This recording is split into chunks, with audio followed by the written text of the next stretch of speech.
तो आपस में जब सारे संत बैठे तो एक दूसरे का प्रश्न चला कि भाई हमारे प्रभु साक्षात ब्रह्म है और वो विवाह किए हुए हैं, तो हम लोग क्यों अकेले रहे, हम लोग भी विवाह कर लेते हैं। तो संतों ने निर्णय लिया कि विवाह तो कर लूं, लेकिन कन्या कहाँ से लाऊं। तो संतों ने कहा कि ये तो बड़ा आसान है।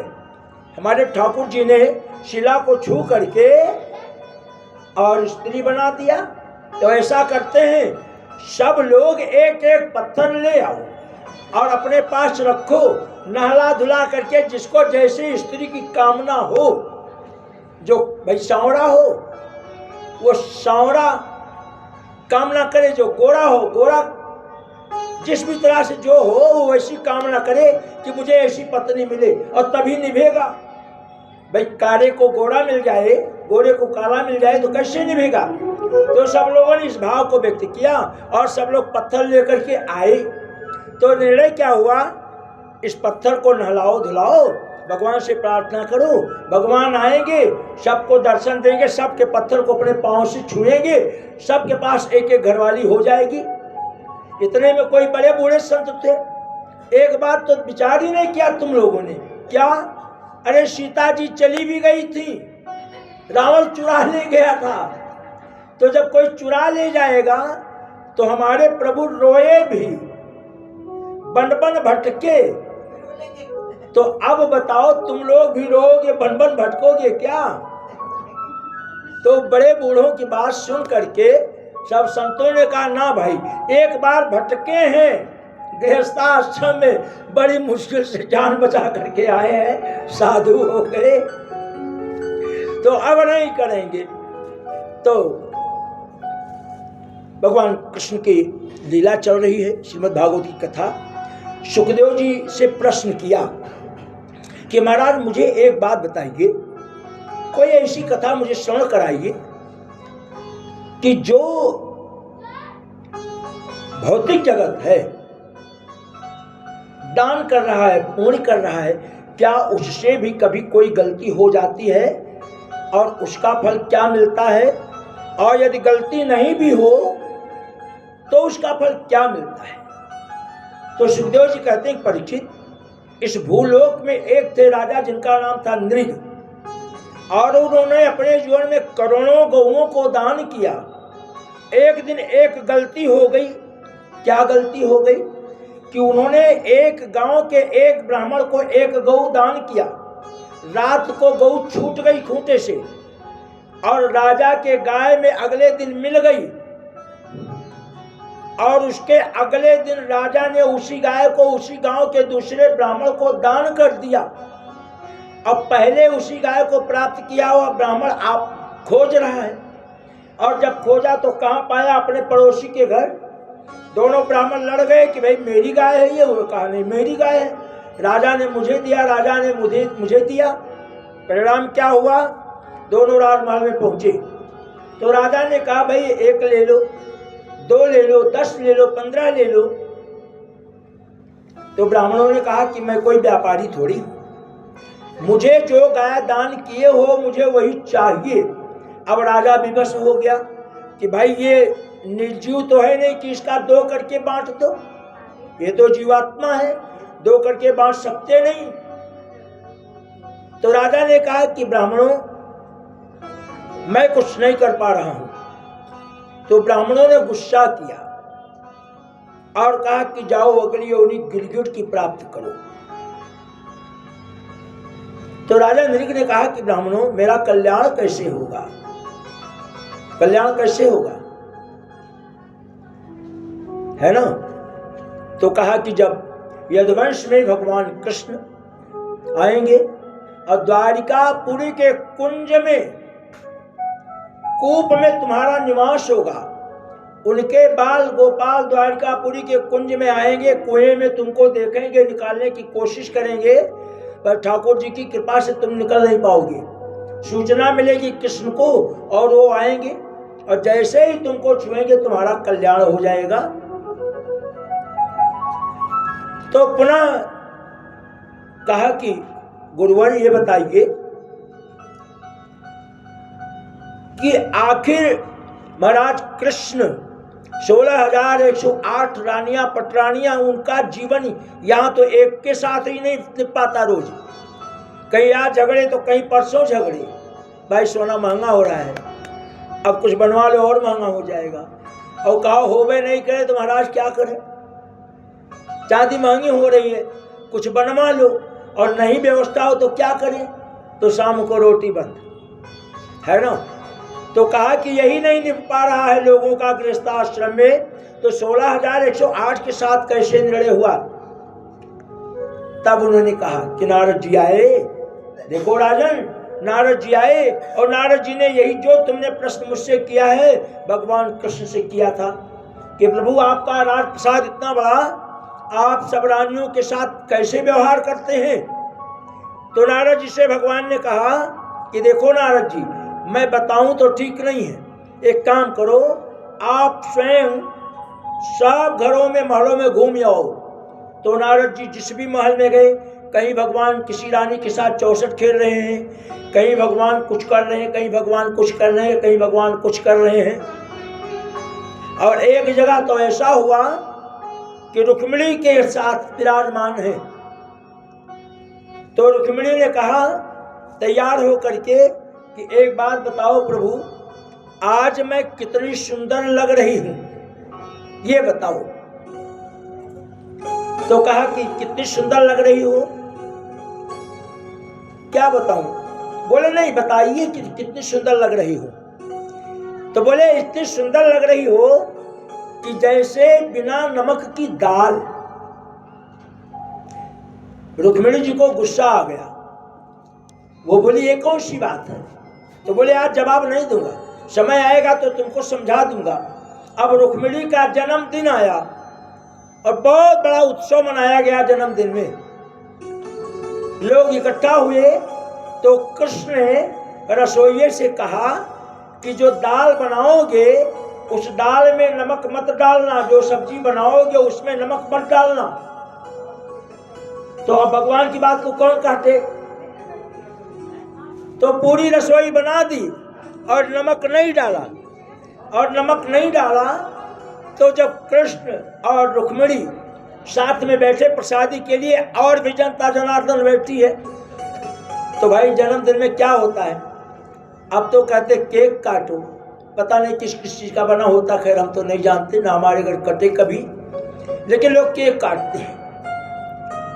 क्या होता है, जिसका जन्मदिन होता है बड़े बोले सबसे पहले प्रसादी भगवान का भोग लगा करके उसको जिमाते हैं। तो भगवान ने भी, भाई पत्नी है और उसका जन्मदिन है, तो भगवान ने भी प्रसादी लिया और इसके बाद टुकड़ा तोड़ करके मुख में डाला बड़े प्यार के साथ, दाल में डुबो के, सब्जी में डुबो के। और जब उन्होंने उस ग्रास को दांत से दबाया और खाया, तो कृष्ण की तरफ टेढ़ी आंख करके देख रही है कि ये कौन सी रसोई बनी है, इसमें नमक ही नहीं है। तो कृष्ण कहा देवी, जब तुमने मुझसे पूछा था कि मैं कितने सुंदर लग रहा हूं, तब तुमको मैंने कहा था कि जैसे बिना रसोई के नमक। तो आज तुमको समझ में आ गया ना,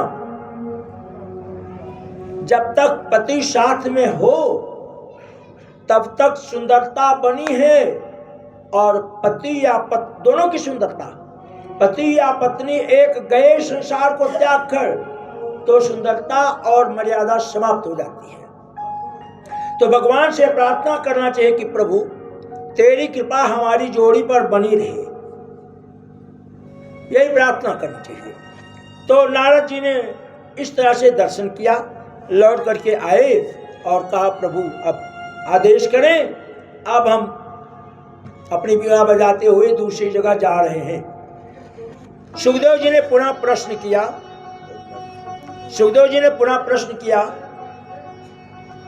महाराज परिचित प्रश्न किया सुखदेव जी से कि सारी कथा आपने सुना दी, मेरी समझ में आ गया, लेकिन मुझे कोई एक ऐसी कथा सुनाइए कि जो भगवान का सेवक भी हो और गरीब भी हो और भगवान का बंधु भी हो। भगवान जिसको प्यार भी करते हैं, मान मर्यादा भी देते हैं। तो सुखदेव जी ने कहा कि देखो कि एक ब्राह्मण देवता है, वो अपने घर में, और घर उनका कैसा कि अगर पानी बरसे तो एक बूंद बाहर नहीं जाए, घर के अंदर ही गिरे, और अगर धूप आए ना तो सबको घर के अंदर ही धूप लगे, घर ऐसा। और ब्राह्मण देवता कैसे, सिर्फ 4 घरों से भिक्षा मांगे, जो दे दे सो ठीक है, नहीं दे दे तो ठीक है, बच्चों की प्रसादी जैसे चले वैसे चले, लेकिन भगवान का भजन कीर्तन नहीं छूटे। भागवत का ज्ञान यही है कि हम रोटी खाने को ना मिले लेकिन भगवान का दर्शन नहीं छूटे। तो कहा कि फिर क्या हुआ, बोले कि समय निकल गया और उनकी पत्नी ने एक दिन कहा, नाम सुशीला, सु शब्द का मतलब होता है ज्ञानवान, और शील जिसके अंदर शील भी हो, ज्ञानी भी हो शील भी हो। तो कहा कि उनका नाम सुदामा, और जीवन इस तरह से उनका चल रहा है। रोज भगवान का जप तप करते हैं और संध्या बंदन के बाद जब दोपहर में समय मिलता है तो 2-4 घर मांग कर आ जाते हैं। जो मिला सो प्रसादी खा लिया, और जो नहीं मिला तो कोई बात नहीं, उनकी दिनचर्या यही, फिर शाम को संध्या बंदन। इस तरह से जीवन चल रहा है। तो एक दिन पत्नी ने कहा कि देखो प्रभु, ऐसा करो कि मैं अपने लिए नहीं कुछ कह रही हूं, मेरे ये जो 4 बच्चे हैं आपके पास, कभी कभी मुझे ऐसा लगता है कि कुछ राशन नहीं मिलता है तो आप इनको भगवान के चरणारविंद तुलसी दल डाल करके जो भोग लगाते हो वही दे देते हो, तो कभी कोई बात ना हो जाए। तो मेरा विचार था कि आप चले जाइए द्वारिकापुरी।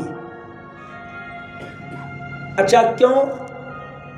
भगवान की भक्ति चल रही है और भगवान नारायण वहां विचार करते हैं कि मेरा मित्र जो है सुदामा, उसका हालचाल क्या है। वहां मंथन करते हैं और फिर निर्णय लेते हैं कि सुदामा ऐसा व्यक्ति है कि जो भूखो रह जाएगा लेकिन मेरे यहाँ नहीं आएगा, किसी के यहाँ मांगने नहीं जाएगा। तो हम कुछ ऐसा प्रयत्न करें कि वो मेरे यहाँ आ जाए। तो भगवान स्वयं ब्राह्मण का रूप धारण करके और सुदामा की कुटिया में आए। उस समय सुदामा बट वृक्ष के नीचे यानी पीपल के नीचे बैठ करके जप और तप कर रहे थे। तो कहाँ आए? सुशीला के पास, और कहा देवी जी कुछ मिले। तो अपनी विवशता जाहिर की। तो ब्राह्मण देवता ने कहा कि देवी जी देखो, मैंने ये जो आपके पति देवता हैं, मैं भी इनके साथ गुरुकुल में पढ़ता था, और जो द्वारिकापुरी के द्वारिकाधीश हैं, राजाओं के महाराजा हैं, बालापन में हम सब लोग मित्र थे। तो अपने पति से कहो कि अपने मित्र के यहाँ एक बार जाएं, और जरूर जाएं दर्शन करने, क्योंकि जब तक तुम कहोगी नहीं तब तक ये कहीं जाने वाले नहीं हैं, और तब तक ये जो तुम्हारे छोटे छोटे बच्चे हैं वो राजमहल है, वहां से काफी दान मिल जाएगा और जीवन कट जाएगा। तो कहा आखिर मैं कहूं कैसे, ये जानते भी हैं कि नहीं जानते वो कौन है? बोले नहीं नहीं, ये जानते हैं, इनको पूछना, कभी अवसर मिले तो पूछना कि बड़ा कोई किस नाम के आपके मित्र हैं जो स्कूल में मिलते थे पढ़ते समय। तो जब समय मिला तो पूछा। योग्य पत्नी थी, समय का इंतजार कर रही थी। ऐसा नहीं कि अभी पता चल गया तो डंडा लेके चलूं, अभी पूछूं, बताओ, अभी बताओ तब ऑफिस जाओ, पहले बता दो। एक कथा आती है कि एक व्यक्ति ऑफिस से आया तो उसके कोट पर काले काले बड़े से बाल, अब उसने कोट को उतारा पत्नी ने और दृष्टि पड़ गई, तो उसने पूछा कि आखिर ये बाल काले काले? बोले नहीं नहीं कुछ नहीं। 2 दिन 4 दिन के बाद एक सफेद बाल मिल गया। अरे पत्नी बोली अब तक तो ठीक था, अब कहां चले गए? अब तक तो ठीक था। तो भाई अगर लायक होगी तो अच्छा बर्ताव करेगी, अच्छे भाव से बात करेगी। तो जब समय आया, क्योंकि सुशीला है, ज्ञानवान है, शीलवान है, तब प्रश्न किया कि पति देवता, एक ब्राह्मण आए थे भिक्षा मांगने, मैंने तुलसी दल उनको दिया भिक्षा में, तुलसी का पत्ता। भाई कुछ नहीं है तो कुछ तो दरवाजे पर आए हुए थे, इनको देना है। अब कुछ लोग कहते थे नहीं नहीं महाराज अब ठीक है, अब जो देना था दे दिया। नहीं नहीं, जितना बढ़ चढ़ करके भाग लोगे, एक खर्च करोगे तो वो 1000 बनेगा। ऐसी भाव को लेकर के किसी ने कहा है कि तुम 1 पैसा दोगे तो 10 लाख देगा, है ना। अपन लोग तो 1,000, क्योंकि शास्त्रों में 1,000 लिखा है कि 1000 रुपया कमाइए, उसमें से 1 रुपया अवश्य दान कर दीजिए। और यहाँ व्यवस्था दूसरी है। अब तो कोई EMI चली हुई है कि तनख्वाह मिली 50,000 लाख, वो तो निकल ही गया, उधार भी लेना पड़ा EMI से, वो जीवन हो गया। दान करने को कौन कहे, अच्छी बात नहीं है। का दान है, आप जो भी सैलरी कमाते हैं उसका 10 हिस्सा देना है। हाँ बिल्कुल देना है। जो भी आपकी सैलरी है, क्यों 10 जो वो डबल होती जाएगी, और जो परिवार उसका भोजन करेगा। तो सुशीला जी ने जब कहा तो कहा किसने बताया? बोले ब्राह्मण देवता आए थे और वो कह रहे थे कि मेरे साथ विद्यालय में पढ़ते थे। तो देवी जी आपकी बात तो सही है, लेकिन मेरी समस्या ये है कि बेटी के यहाँ जाओ तो कुछ लेके जाओ, गुरु के यहाँ जाओ कुछ लेके जाओ, राजा के यहाँ जाओ कुछ लेकर के जाओ, मंदिर में जाओ तो कुछ ले करके जाओ। ऐसा नहीं दौड़े दौड़े जाओ, लोटे का जल डालो, घर में जो सबसे सड़ा केला हो वो लाओ, भगवान शंकर को खिलाएंगे। ऐसा नहीं करना चाहिए, और लोग करते भी हैं। आजकल वो छोटा सिक्का चला है ना, जो कोई लेता नहीं है, और यहाँ सुबह से शाम तक कम से कम 10-12 सिक्के छोटे ही आते हैं, बड़े सिक्के शायद ही कोई डाल जाए। तो सुदामा ने कहा कुछ चाहिए जाने के लिए, तो उसने कहा अभी व्यवस्था करती हूँ।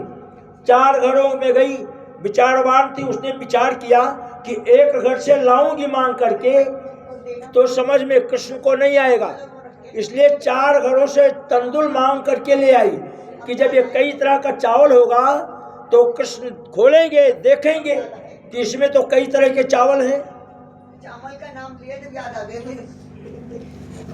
तो चावल ला करके दे दिया, और सुदामा भगवान का कीर्तन करते हुए सीताराम सीताराम सब लोग गाएंगे। ये जाई विधि राम वाई विधि रही, सीताराम सीताराम सीताराम कहिए, तारी विध राखे श्याम वाई विध रहिए, सीताराम सीताराम। इस तरह से सीताराम का भजन कीर्तन करते हुए और नदी के किनारे पहुंच गए। अब नदी कैसे पार हो? तो शास्त्रों वर्णन है कि भगवान ने विचार किया कि मैं ही नाय बन जाऊं, मैं ही नाविक बन जाऊं, और मैं ही सुदामा को इस पार करा के ले आऊं। तो संध्या हो गया, सारे यात्री अब रुक गए, अंधेरा होने लगा। तो भगवान केवट का रूप धारण करके दौड़ करके आए और सुदामा से कहा बाबा आप यहाँ अकेले कहाँ जाना है? तो कहा वो द्वारिकापुरी जाना है। अब मैं नदी कैसे पार करूं, मेरे पास कुछ है नहीं। तो भगवान कहते हैं मल्लाह बनकर के, नाविक बनकर के, कि बाबा आपके आशीर्वाद से आज दिन भर में मैंने डबल कमाया है, तो आज मैं एक पुण्य करता हूं कि आप मेरी नाव में बैठिए और मैं आपको उस पार उतार दूंगा, अवश्य उतार दूंगा। तो कहा बस ठीक है भाई, बड़ी अच्छी बात है, बड़ी कृपा करी तुमने। जितना एक ब्राह्मण स्वभाव था सबको सुदामा ने कह दिया, नाव में बैठे और उस पार उतार दिया, उस पार उतार दिया। और सुदामा जी अपनी लाठी टेकते हुए भगवान का कीर्तन करते हुए जब आगे बढ़े तो थोड़ा अंधेरा हो गया, पांव में एक पत्थर का टुकड़ा लगा और गिर पड़े। हे कृष्ण, जोर से आवाज लगाई, आवाज वहां तक गई। भगवान ने कहा गरुड़ जी से कहा कि जाओ और इस तरह से सुदामा को लेकर के आओ कि वो जगे नहीं, और ला करके इत्मीनान से कहीं उनको यहां उतार देना। प्रातःकालीन हो गया और सुदामा इधर उधर देख रहे हैं, मैं कहाँ आ गया। तो किसी को पूछा कि भैया मुझे ये बताइए, कृष्ण शीत सखा कसितः ब्राह्मणः ब्रह्मा वित्तमतः विरक्तः इंद्रियार्थेषु। विरक्त, धन से विरक्त ब्राह्मण है, धन का लोभ नहीं है। ऐसे सुदामा जी आज पहुंच गए द्वारिकापुरी। तो पूछा कि भाई यहाँ द्वारिकाधीश का महल कौन है। वो मेरे मित्र हैं, उनका नाम कृष्ण है। तो किसी ने पूछा ऐसे नाम नहीं लेते, किसी ने कहा कि ऐसे नाम नहीं लेते, वो तो महाराजा हैं, द्वारिकाधीश हैं। तो वो सोचने लगे बड़ा मुश्किल है, द्वारिकाधीश हैं, मैं तो उनका कान भी पकड़ के खींचता था, पीठ पे भी बैठता था, घोड़ा भी बनाता था, अब द्वारिकाधीश है। तो अच्छा तो महल कौन सा है?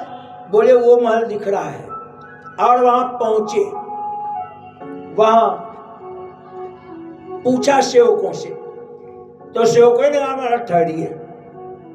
कृष्ण क्या व्यवस्था थी, हर गृहस्थ को इस बात को अपने उसमें रखना चाहिए। कृष्ण क्या व्यवस्था थी कि यदि कोई ब्राह्मण आए तो उसको रोका नहीं जाए, तत्काल उसको अतिथि गृह में बैठाया जाए। और अब तो घंटी बजाते रहो, अभी तो सब हल्ला चल रहा है, अरे बिटिया पंडित जी आए हैं, एकदम सन्नाटा। महाराज कहीं भागवत करने बैठ तो नहीं गए, कुछ मांगने ना आए हो, एकदम सन्नाटा घर में अनुभव। तो कृष्ण क्या व्यवस्था थी। अब सेवक ने रोक दिया, क्यों रोक दिया कि धोती फटी सी लटी दुपट्टी ये रूपाएं हो पान की नहीं श्यामा। अरे और कैसे दिख रहे हैं, ऐसे दिख रहे हैं जैसे अवधूत, पागल जैसे, बिल्कुल गरीब। जाकर के सेवक ने कृष्ण को सूचना दी, सुदामा को बाहर बैठा करके। तो सुदामा से बार बार उसने कहा कि नहीं, क्योंकि सेवक ये समझे कि पागल है कोई, नहीं। तो सुदामा ने कहा एक बार तुम जा करके अपने राजा से कहो, द्वारिकाधीश से, कि तुम्हारा मित्र एक आया है जिसका नाम है सुदामा, जिसका नाम है सुदामा। तो सेवक ने विचार किया, आज का समय तो था नहीं कि पिताजी तन पेट काट करके अपने बच्चों को खूब पढ़ाया लिखाया और बच्चा बहुत बड़ा अधिकारी बन गया। अब पिताजी सोचे आज मिलने चलूं। अब पिताजी जब मिलने गए और सूचना दिया नौकर ने कि कोई बाहर आए, वो आपको अपना पिता बता रहे हैं। बेटा क्या बोलता है, वही आए होंगे पुराना पैंट शर्ट पहन करके, जाओ बोल दो कि यहाँ कोई नहीं है, इस नाम से यहाँ कोई नहीं है। अब पिताजी क्या करें। एक प्रत्यक्ष घटना मेरे गांव की, एक तिवारी जी प्रिंसिपल थे इंटर कॉलेज के, और उनका बेटा पढ़ लिख नहीं पाया। और जो प्रिंसिपल साहब थे कांग्रेस के बहुत अच्छे नेता थे, इंदिरा गांधी के जमाने की बात, इंदिरा गांधी की बहुत अच्छी बैठक उनके साथ थी, हमारे गांव की बात। उनके पिताजी गांव में जो धान कटता है, पुआल तैयार होता है, वो खूब बड़ा सा तैयार करके रख दिया जाता है, खींच कर उसी में से काट के जानवरों को दिया जाता है।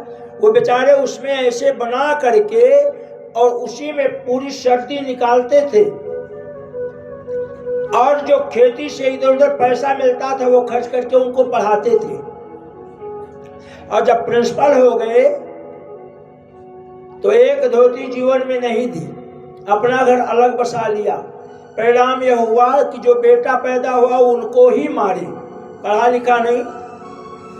तो कहने का अर्थ यह है कि सुदामा जी को द्वारपाल समझे, सुदामा जी को समझे कि गरीब हैं और गरीब भी हैं तो मंद बुद्धि हैं। अब मंद बुद्धि है तो क्या करें, नहीं जाना है कृष्ण के पास। तो सुदामा ने जब बार बार कहा कि जा करके कृष्ण से कहो कि तुम्हारा मित्र आया है, नाम है सुदामा, तो उसने विचार किया कि एक बार जाऊं, क्योंकि अगर ये मित्र होंगे और ब्राह्मण होते भी ऐसे हैं। उसने मन में विचार किया कि उनको धन से क्या मतलब। विचार करके जाकर के कहा, उस समय रुक्मिणी के साथ चौसर खेल रहे थे। तो जैसे ही जाकर के कहा कि महाराज एक विभूति ऐसी आज आई है कि महाराज पूरा जीवन निकल गया आपके यहाँ सेवा करते करते, पर ऐसी विभूति मैंने कभी देखी नहीं। बोले बात क्या है? तो कहा कि विभूति आई है और वो कह रही कि वो आपका मित्र है, और महाराज उसकी शक्ल सूरत देख करके ऐसा लगता है कि कुछ अवधूत सा है। कैसा शक्ल है कि धोती फटी सी लटी दुपट्टी और उपाय उपान की नहीं शामा। महाराज इस तरह का व्यक्ति है। और एक बात है, कहा कि एक बात बताओ कि तुमने अवधूत कैसे कहा? धोती फटी है, पांव का गहना नहीं, ठीक है, लेकिन पागल है कि नहीं ये तुमने कैसे विचार कर लिया? कुछ और बताया तो बताया कि अपना नाम सुदामा पाणे बताता है। सुदामा नाम पाणे सुन छाड़े राजिकाज जी की ऐसी गति जाने को, और भगवान भागे सुदामा नाम सुनते ही।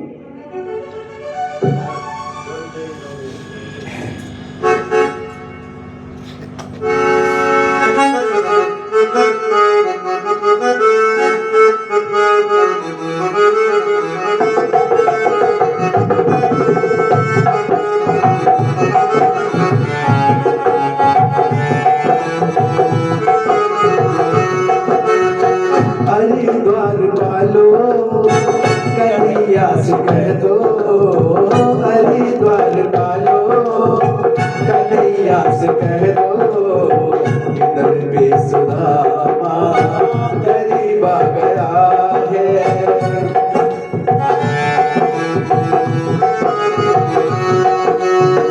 भटकती भटकती न जाने कहाँ से, भटकते भटकते न जाने कहाँ से, तुम्हारे महल के करीब आ गया है, तुम्हारे महल के करीब आ गया है।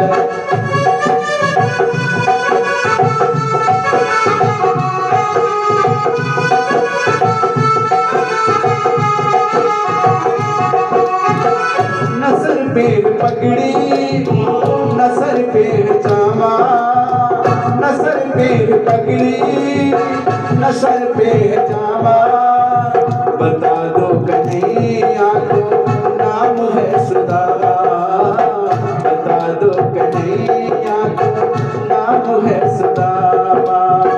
एक बार मोहन से जा करके कह दो, एक बार मोहन से जा करके कह दो, मिलने सुना पहले नसीब आ गया है, मिलने सुना पहले नसीब आ गया है।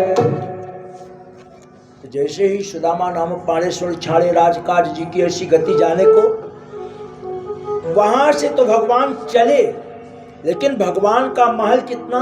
7 ड्योढ़ी। अब भगवान की बात और सेवक की बात आपस में होते समय लग गया, और सुदामा जी उधर मन में पहले ही विचार कर रहे थे। भाई बोलेंगे नहीं जानता हूं ऐसे नाम को, सुदामा नाम कौन, मैं कभी नहीं जानता, और मेरा मित्र गरीब थोड़े कोई होगा। अगर वो बोलेंगे मन में ही सोच रहे चला जाऊंगा अपनी लठिया टेकते। तो सुदामा जी चल पड़े, देर हुआ ना आपस में बातचीत होते होते, चल पड़े, थोड़ा आगे निकले, इतने में कृष्ण आवाज लगाते हुए पहुंच गए। और सुदामा को कृष्ण निकले ना तो रानी महारानी अंतापुर में जितने लोग थे सब कृष्ण के पीछे पीछे भागे। कहीं करदनी गिरे, कहीं दुपट्टा गिरे, कहीं कुछ गिरे, और हे सुदामा, हे सुदामा, हे सुदामा कहते हुए भगवान कृष्ण भागते जा रहे हैं। सारे सेवक आगे पीछे लग गए कि ऐसी कौन सी विभूति है। और भगवान गए, सुदामा को बड़े सम्मान के साथ लेकर के आए, और जहां स्वयं बैठते हैं उस आसन पर उनको विराजमान कराया। और उस आसन पर विराजमान करा करके भगवान हालचाल पूछने लगे। और रुक्मिणी से कहा कि पांव पखारने के लिए पहले व्यवस्था थी, अभी भी हमारे लोग के गांव में तो अभी भी है कि दामाद आए ना तो उसका मोजा उतार करके थाली में पानी लेकर के बहन बेटियां आती हैं तो उसका पांव धोते अच्छी तरह से, और थोड़ा दबा भी देते, कुछ पैदल चला होगा थकान दूर हो जाएगी। हम लोगों के आज भी है, लेकिन कौन दमाद भाई, वो दमदुल्ली नहीं जो सुबह शाम तीनों मीटिंग पहुंचा है। अब तीनों मीटिंग पहुंचा है तो वो दमाद की श्रेणी में नहीं आता है ना। तो एक कहावत है देहाती कि एक दिन रुके तो सम्मान होगा, दूसरे दिन रुके थोड़ा सम्मान कम होगा, तीसरे दिन जब रुके तो ससुर जी ने खांची उठाई, खांची समझ गए, बर्तन, और खुरपा जिससे घास छिली जाती है जानवरों को खिलाने के लिए, और एक झाड़ू, गांव में कुचड़ा बोलते हैं, अरहर होता ना उसका बड़ा बड़ा बनता मोटा मोटा, तो ला करके दामाद को पकड़ा देते हैं। चलो भैया अब आज तीसरा दिन है, थोड़ा मेरा सहयोग कराओ। और यहाँ भी हो रहा है, आज तीसरे दिन दामाद आ रहा है, सुबह शाम आ रहा है, तो ससुर जी आदेश करते हैं, अरे अपना कपड़ा धो रहा है फलाना, मेरा भी धो देना। तो है दामाद ससुर जी का कपड़ा धो रहे, क्योंकि वैसे है ये लाखों कपाए लेकिन अपनी मर्यादा खत्म करके रखे। तो सुदामा जी का पांव धोने के लिए रुक्मिणी जी जल लेकर के आई। जब तक वो जल लेकर के आए तब तक अपने दुपट्टे से भगवान ने पांव को पोंछा, और जब हाथ नीचे गया तो क्या देखा कि इनके पांव में तो बेवाइयां फटी हुई हैं और कांटे चुभे हुए हैं। तो पानी पड़ा तो को हाथ छुए नहीं, नैनन के जल सो पग धोए। बराबर में अपने सुदामा बिठाए, बराबर में अपने सुदामा बिठाए, चरण आंसुओं से श्याम ने धुलाए, चरण आंसुओं से श्याम ने धुलाए। नख बिराओ प्यारे जरा तुम सुदामा, नख बिराओ प्यारे जरा तुम सुदामा, खुशी का समा तेरे करीब आ गया है, खुशी का समा तेरे करीब आ गया है। सुदामा जी का नाम सुनकर के कृष्ण भागे। तो परीक्षित ने पूछा कि महाराज सुदामा ऐसी कौन सी विभूति है। सुखदेव जी कहते हैं कि व्यास जी वर्णन करते हैं कि किमनेन कृत्यम पुण्यम अवधूतेन भिक्षुरम, यह पागलों जैसा दिखने वाला व्यक्ति जन्मों जन्म में ऐसा कौन सा पुण्य किया हुआ है कि जिसका नाम सुन करके आज ठाकुर जी अपने राजमहल को छोड़ करके दौड़े जा रहे हैं। किमनेन पुण्यम जन्म कृता नाम, जन्मों जन्मों से ऐसा कौन सा कार्य किया है। तो यही कार्य किया है कि खूब दान किया है, खूब पुण्य किया है, लोगों की खूब सेवा की है, लोगों से मर्यादा के साथ बात किया है। एक महात्मा एक दिन कह रहे थे, बहुत अच्छी बात कह रहे थे कि बड़ी बड़ी दुकानों में लिखा रहता है कि एक दाम और हम वहाँ जाते हैं तो उसको कहते नहीं है कि भाई इसमें 2 रुपया कम कर दो।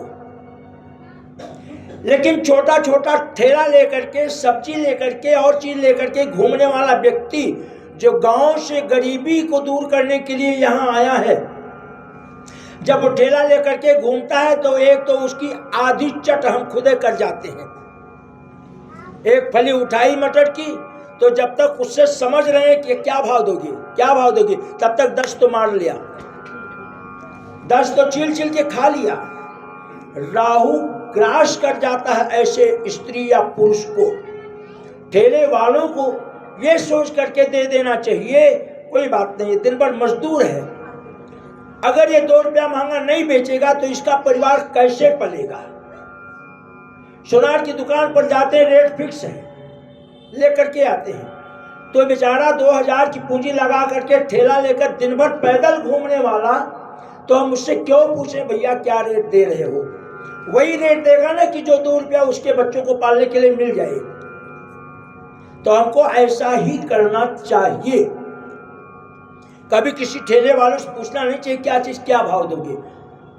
महात्मा कहते हैं और लाल किताब में भी वर्णन है कि राहु ग्रह ग्रसित हो जाता है क्योंकि वो गरीब है, उसको हम देंगे उसका मन प्रसन्न हो जाएगा। बाबूजी ने हमसे भाव नहीं पूछा, हमने तो खरीदा था 5 का, दूसरी जगह 7 का बेचा हूं, इनको 9 बताया, भाव नहीं पूछा, दे दिया, आज तो मेरे बच्चे की फीस चली जाएगी। समझना गौर से, बड़ी ऊंची बात हो गई है। तो भगवान कृष्ण को आसन दिया और सुदामा को आसन दिया और पांव पखारा। पांव पखारते समय कांटे दिखे, तब पूछा आयो इतने कितने दिन खोए, है? बात क्या है। और रो रहे हैं, इतने आंसू गिरे कि पानी पड़ा तो को हाथ छुओ नहीं, नैनन के जल सो पग धोए। कि जब तक रुक्मिणी जी थाल सजा करके जल लेकर के आ रही हैं, इतने देर में दोनों पांव धो दिया। और रुक्मिणी लेकर के जल आई तो कहा कि देखो देवी जी, एक काम करो, ये सारा प्रसाद सबको दे दो। ब्राह्मणों की मर्यादा वही थी, आज भी जो ब्राह्मण हैं उनकी वही मर्यादा आज भी है और सदियों से है, सदियों तक रहेगी। जब तक पृथ्वी है तब तक रहेगी। धर्म अधर्म दोनों चलते हैं। अब कौन अच्छा है कौन बुरा, वो उसका जीवन जाने, पर अच्छे और बुरे हर श्रेणी में हैं। तो अंतापुर में सबको प्रसाद दिया गया और प्रसाद देने के बाद सुखदेव जी कहते हैं कि सुदामा दरिद्र नहीं है। किससे कहते हैं? परीक्षित से, कि सुदामा दरिद्र नहीं है, सुदामा सबसे बड़े धनी हैं। तो भगवान प्रसन्न हुए।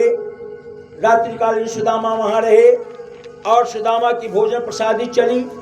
और जब सुदामा बैठे ना उस आसन पर, तो ऐसे आसन पर कभी बैठे तो थे नहीं, तो उनको बड़ा आनंद आया।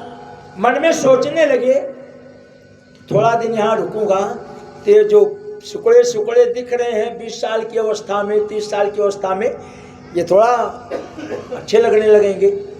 अच्छा, तो विचार कर ही रहे हैं। सवेरा हो गया, कृष्ण आ गए, पर सोचते हैं कि जब तक ये नहीं कहें तब तक मैं कैसे रुकूं, मैं कैसे रुकूं।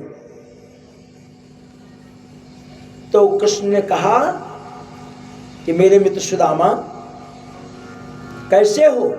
नहीं, सब ठीक है, अब रात्रि बीत गई, हाल चाल हो गया, अब मेरा विचार है कि अब मुझे जाऊं, आदेश हो चलूं। तो कहा कि देर मत करो, 1 मिनट की देरी मत करो, आप जिस हाल में हो अभी तत्काल जाओ, लेकिन ऐसा नहीं बात बनेगा कि जाओ। तो हुआ क्या? रात को तो बात कुछ हो ही नहीं। ये बताओ, आए हो, सारी रात बात हो गई, विवाह की बात हो गई, सारी रानियों को आपने आशीर्वाद देते देते जब थक गए तो हमसे कहा कि आप ही साष्टांग प्रणाम कर लो, हम साष्टांग प्रणाम कर लीजिए, सबको आशीर्वाद मिल गया। लेकिन अब एक बात ये बताओ कि कुछ लाए भी हो कि नहीं। अब वो छिपा रहे हैं पोटलिया, छिपा रहे हैं। तो कृष्ण ने कहा कि चोरी की बानी अजौन तजी, अमृत रस से भरा हुआ ये तंदुल तुम इसको छिपा रहे हो, ये भाभी के द्वारा दिया गया उपहार है, यह मेरे लिए अमृत के बराबर है, और छुपाए जा रहे हैं। तो कृष्ण फिर बोलते हैं सुदामा, देखो इन सब बातों को मत पूछो, ये बताओ शादी में बुलाया नहीं, बाल गोपाल कितने हैं, ये सब बताओ, ये क्या मत पूछो। भगवान कृष्ण ने सुखदेव जी महाराज कहते हैं कि पोटली को खींच लिया, पोटली को खींचा, एक बार खा गए, दूसरी मुट्ठी खा गए, तीसरी मुट्ठी भरत ही रुक्मिणी पकड़ी हाथ। कि महाराज ध्यान करो, पंडित जी ने कहा था कि पति और पत्नी दान के कार्य को करोगे। दान पुण्य कार्य एक ऐसा कार्य है जिसको पति और पत्नी करेंगे दोनों को फल मिलेगा। उसके बाद कोई भी जो कार्य पापात्मक होगा वो जो जीव करेगा उसी को मिलेगा। ऐसा नहीं कि पत्नी चोरी करके आए तो पति को भी उसका पाप मिलेगा, नहीं। पापात्मक कार्य जो जीव करेगा उसी को फल मिलेगा। दान एक ऐसा शब्द है कि पति पत्नी दोनों मिलकर करें तो भी फल मिलेगा, एक करे तो भी दोनों को फल मिलेगा। कोई नहीं, 2-4 मिनट और चलने दीजिए। तो एक सोनार थे और उनकी पत्नी थी। तो सोनार कंजूस थे, संपन्न तो खूब थे लेकिन कंजूस थे। लेकिन पत्नी उनके चुप्पे चुप्पे चुप्पे चुप्पे सब कुछ करती थी, पंडित जी को बुला बुला करके। तो हमारी माता जी भी यही करती थी। हमारी अपनी माँ की बात कर रहे हैं। हमारे पिताजी मिलिट्री में थे, सिग्नल ऑफिसर थे, बहुत बड़ा पद होता है। और रिटायर होकर के जब आए तो मास्टर हो गए। तो हमारी माता जी जब दान पुण्य करें तो उनको बुरा लगे। शिव जी को जल चढ़ाने जाए तो कहें उसको जल चढ़ाने जाती हो, जिसको कुत्ता भगा नहीं पाता है तुम उसकी सेवा करने जाती हो। तो हमारी माता जी हमारे पंडित जी को बुला करके कहें जब मास्टर नहीं रहेंगे तब आना, तो मुझे सत्यनारायण भगवान की कथा सुनाकर चले जाना। तो पंडित जी बेचारे क्या करें, ऐसा ही करें। तो सोनार के ना रहते हुए यही व्यवस्था सोनार की मिशन ने कर दिया कि थोड़ा थोड़ा करके दान पुण्य किया। और अब सब कुछ दान हो गया, एक चीज बाकी रह गई। क्या चीज बाकी रह गई? सोने की गाय। ये तब की भी व्यवस्था है, ये आज की व्यवस्था है। जो आदमी सोने की गाय को दान करेगा उसको मुक्ति मिलेगी, क्योंकि दान की रचना बहुत बड़ी कही गई है। अब सोना महंगा हो गया भाई, तो बहुत सारे लोग सोचते चलो चांदी का बनवा लूं। अब चांदी भी सुनते बहुत बड़ी हो, बहुत कीमत हो गया, क्या करें लोग। तो उसने कहा ऐसा करते महाराज, मैं सोने की गाय लाती हूं अपनी दुकान से, लेकिन आप मेरे साथ एक सहयोग करोगे क्या? जाओ तालाब में से चिकनी मिट्टी ले आओ खूब सारी, और मैं धीरे धीरे धीरे धीरे उस पर मिट्टी का लेप लगाऊंगी। एक ही दिन लगाऊंगी तो गिर जाएगा, तो एक दिन लगाऊंगी सूखेगा, फिर लगाऊंगी फिर सूखेगा, तो 1 महीना 1.5 महीने में एक मोटी सी गाय हो जाएगी और सोने की गाय अंदर रहेगी। तब मैं महाराज अपने पति देवता से कहूंगी। तो उसने ये क्रिया किया पंडित जी के सहयोग से। अब जब सूख कर तैयार हो गई तो बुलाया अपने पति को। एक दिन छुट्टी का दिन था कि महाराज आज एकादशी है और कल द्वादशी है। तो मेरा विचार था कि पंडित जी कह रहे थे कि मिट्टी की गाय दान कर दो देवी जी, जीवन अमृत हो जाएगा। तो पति देवता आज आपकी दुकान की भी छुट्टी है, मंगल है दुकान, तो आज थोड़ा मेरा इतना सहयोग कर दो। बोले जब मिट्टी की गौ दान करनी है तो ठीक है कर देंगे। तो पति पत्नी बैठे, पंडित जी ने संकल्प छुड़ाया, हरे ओम विष्णु विष्णु द्वितीय परारब्ध श्वेत बार आकल्प वगैरह वगैरह, और अंत में कहा, मन में तो कहा स्वर्ण, लेकिन ऊपर से कहा मिट्टिभ्याम गौः दानम कर्ष्य संकल्प कुर्यात्। पति देवता बड़े प्रसन्न हुए लेकिन जब संसार को छोड़कर दोनों पति पत्नी गए और बैतरणी में पड़े तो पत्नी का तो पत्नी आगे निकल गई। तब जोर से चिल्लाए, ओ देवी जी, छल कपट नहीं, मेरी कमाई से तुमने दान किया है। हमने सुना है पंडितों से कि जो सोने की गाय दान करेगा वो बैतरणी पार करेगा। इसका मतलब मेरी कमाई में से तुमने दान किया है, तू मुझे भी साथ में लेकर चल। तो पत्नी योग्य थी, हाथ को पकड़ा तो दोनों पति का उद्धार हो गया, दोनों लोगों का कल्याण हो गया। तो पत्नी दान करे तो दोनों को मिलेगा, पति दान करे तो दोनों को मिलेगा। इस तरह से सुदामा जी की खूब सेवा हुई और 2 लोक दे दिया। तीसरे लोक में रुक्मिणी जी ने कहा कि महाराज ठीक नहीं है, बनत सुदामा आप सुदामा आप क्यों, बनत सुदामा आप ठीक नहीं है। सुदामा जी विचार करने लगे कि मुझे भेज दिया, थोड़ा ही आगे चले तो भगवान फिर दौड़े। देखिए भगवान की लीला, सेवक नहीं भेजते हैं। यही मनुष्य को विचार करना चाहिए कि अपना कोई है भगवान। अरे आजकल तो लोग पैसा दे करके पंडितों से सेवा कराते हैं, अपने घर में बुलाते हैं, महाराज ये लोटा भी मार देना, ये थाली भी मार देना, 2 थाली अंदर से और आ जाए। है पंडित जी, मैं चाय पी रही हूँ, मेरी भी थाली धो दो, है ना, हो रहा है ना, अच्छा नहीं है। तो सुदामा जी विचार करते हैं मुझे कुछ दिया नहीं, और जाऊंगा तो कहूंगा लो तुमने मुझे भेजा था, ये लड़ा भर के ट्रक भर के लदा के ले आई हूँ, रख लो। इधर ये सोच रहे हैं और उधर भगवान ने आवाज लगा दी, आ जाइए वापस। भगवान ने क्यों आवाज लगाई? भगवान विचार करते हैं कि अगर इस वस्त्र को ये धारण करके जाएंगे तो पूर्णा गुरुकुली शतो या व्यायाम वस्त्र, ये पीताम्बर वस्त्र धारण करके जाएंगे तो होगा क्या कि इनकी जो पत्नी है सुशीला, वो देखेंगे कोई और ब्राह्मण है। हमारे पति तो फटा पुराना पहन करके गए थे, अब वहां वस्त्र थोड़ी मिलेगा, और वस्त्र मिलेगा तो पैकिंग मिलेगा, पंडित जी वहीं पहनेंगे थोड़ी, लेकर आएंगे अपने घर पहनेंगे। और जब तक ये जाएंगे नहीं, सुदामा अपने घर में प्रसादी नहीं ले लेंगे, तब तक सुशीला प्रसादी ग्रहण नहीं करेगी। इतनी ज्ञानवान है।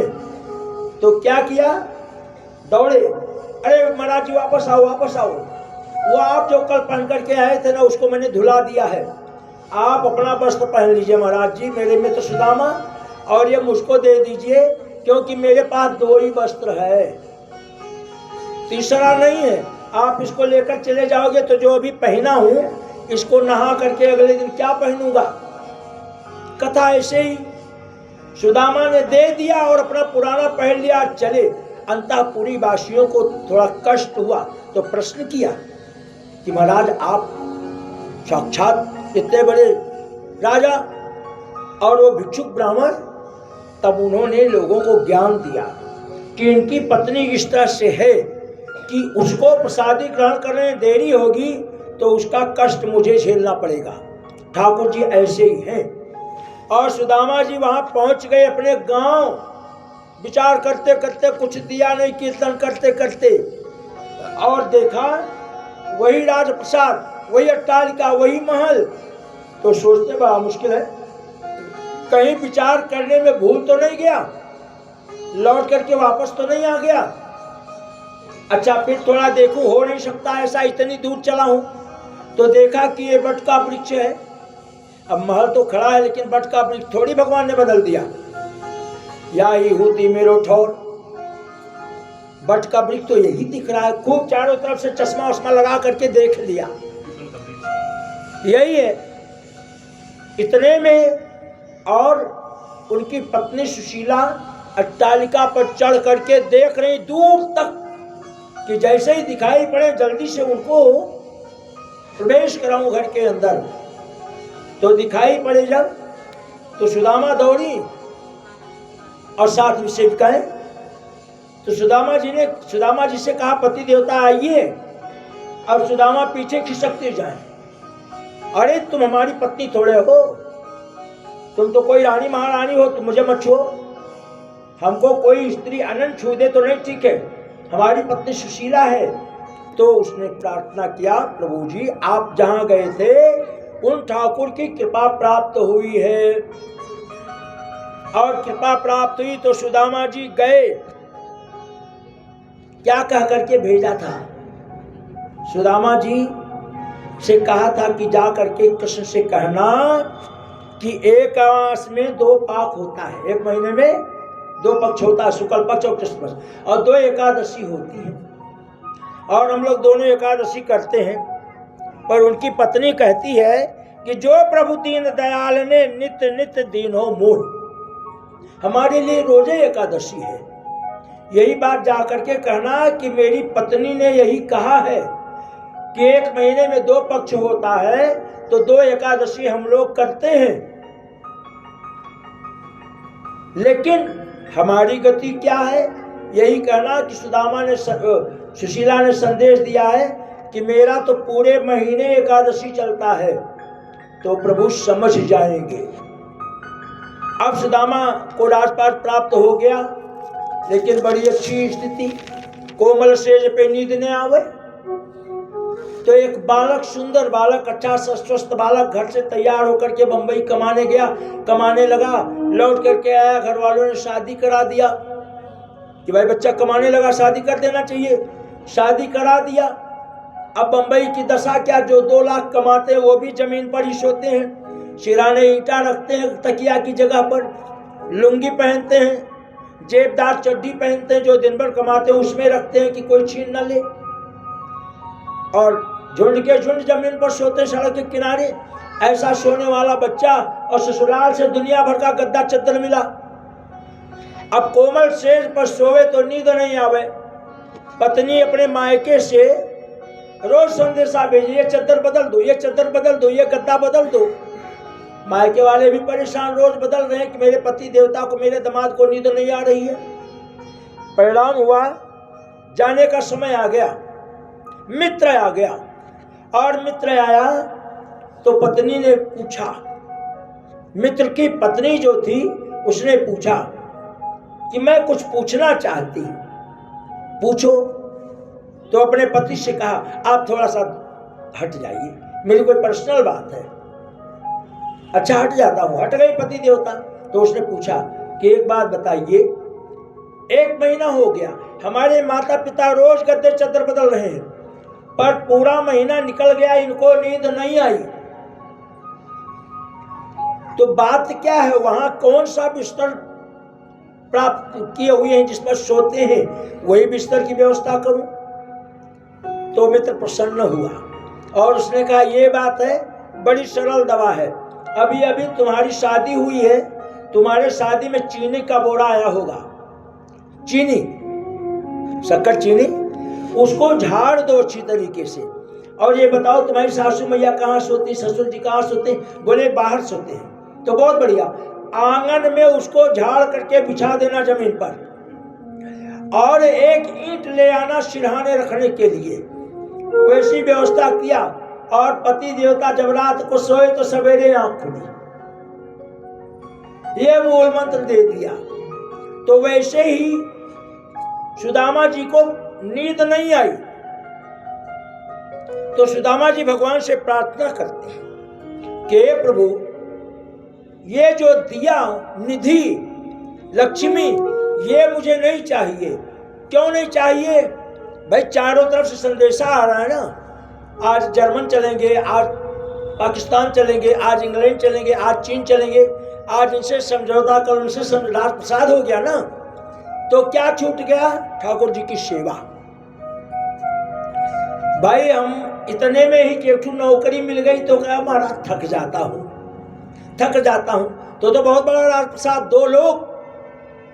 तो कहा प्रभु आप ये अपना लोक ले जाओ, मेरे लिए तो कुटिया और आपके नाम का संकीर्तन, गोविंद जय जय गोपाल जय जय गोविंद जय जय गोपाल जय जय राधा रमण हरि गोविंद जय जय राधा रमण हरि गोविंद जय जय गोपाल जय जय गोविंद जय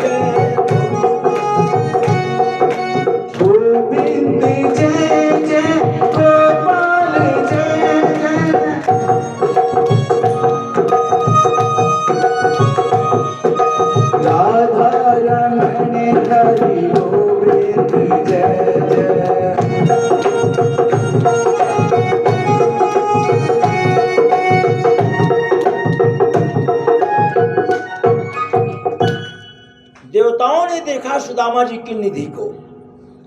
सुखदेव जी कहते हैं कि महाराज परीक्षित, देवता लोग आपस में विचार करने लगे कि आखिर ये सुदामा के पास ऐसी कौन सी निधि थी, कौन सी विद्या थी, कौन सा ज्ञान था कि भगवान स्वयं अपना लोक दे दिए।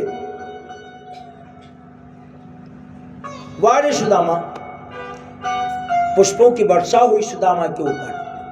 और तब सुदामा ने कहा, व्यास जी महाराज वर्णन करते हैं कि तस्यै वे देवो देवस्य दृश्यते प्रभु, यानी वायु मार्ग से, आकाश मार्ग से पुष्प की वर्षा करते सुदामा के ऊपर और नेत्रों से देखते हैं सुदामा को कि ऐसी निधि तो ठाकुर जी ने ऐसा व्यवहार मेरे साथ नहीं किया, जबकि मैं खूब दान पुण्य करके तब वैकुंठ को प्राप्त किया हूं, पर ठाकुर जी कभी मेरा पांव नहीं धुले। ये सुदामा ने ऐसा कौन सा जब तक किया? कृपा की न होती जो आदत तुम्हारी, कृपा की न होती जो आदत तुम्हारी, तो सोनी ही रहती अदालत तुम्हारी।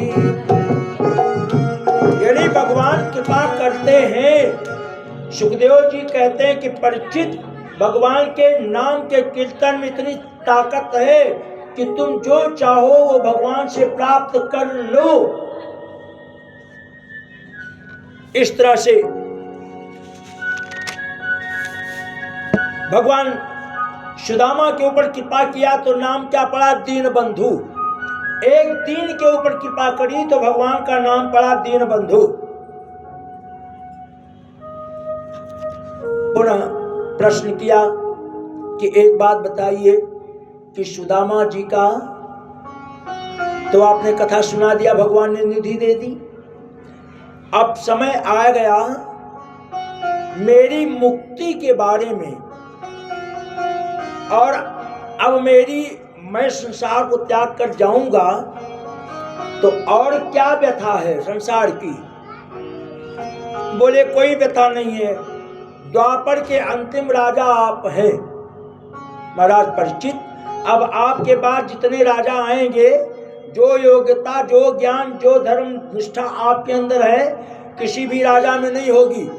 और जैसे जैसे कलयुग का समय बीतेगा तो राजा लोग जिसकी लाठी उसकी भैंस, और समय निकलेगा तो धीरे धीरे जो ताकतवर होगा वो दूसरे की पत्नियों को हरण कर लेगा, दूसरे की बच्चियों को हरण कर लेगा। यही कलयुग की विधा होगी। लेकिन जो लोग धर्म के रास्ते को नहीं छोड़ेंगे, भगवान ठाकुर जी के चरणों की सेवा नहीं छोड़ेंगे, दान पुण्य नहीं छोड़ेंगे, उनके घर गरीबी रहते हुए भी ये आपदा नहीं आएगी। अर्थात उनके घर के, उनके यहाँ धर्म की रक्षा होती रहेगी, भगवान की कृपा उन पर बनी रहेगी। तब का महाराज, कलयुग केवल नाम आधारा, सुमिर सुमिर नर उतरहि पारा। कलयुग केवल नाम आधारा, सुमिर सुमिर नर उतरहि पारा। राम सिया राम सिया राम,